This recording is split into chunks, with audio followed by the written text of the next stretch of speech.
L'auberge épouvantable de Gaston Leroux.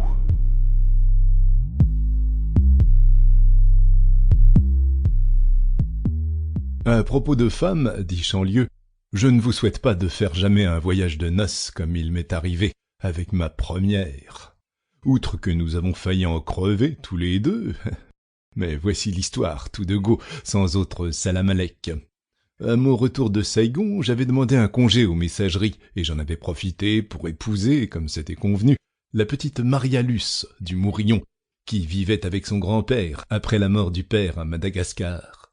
Nous fîmes notre voyage de noces en Suisse. Une idée à moi.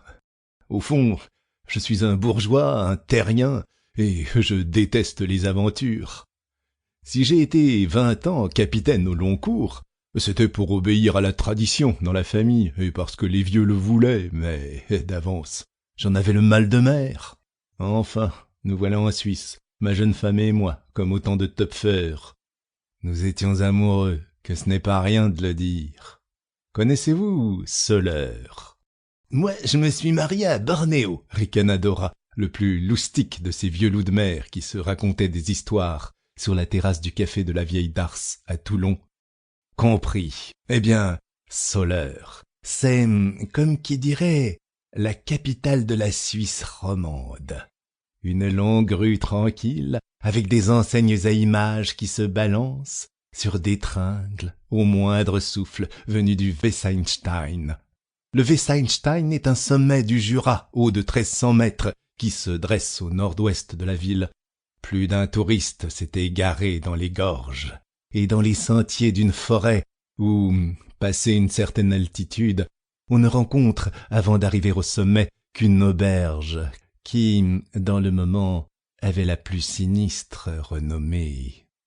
2 ans avant notre passage, l'administration vicinale avait découvert, au fond d'un puits et dans une grotte voisine, une douzaine de squelettes et quelques objets ayant appartenu à des voyageurs qui avaient trouvé là une hospitalité fatale et sans lendemain.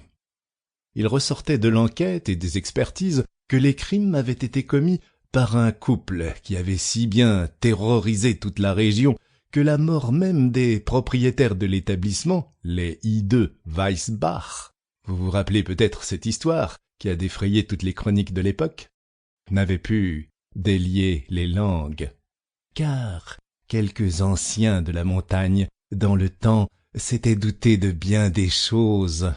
Mais Jean Weissbach... Sample complete. Ready to continue?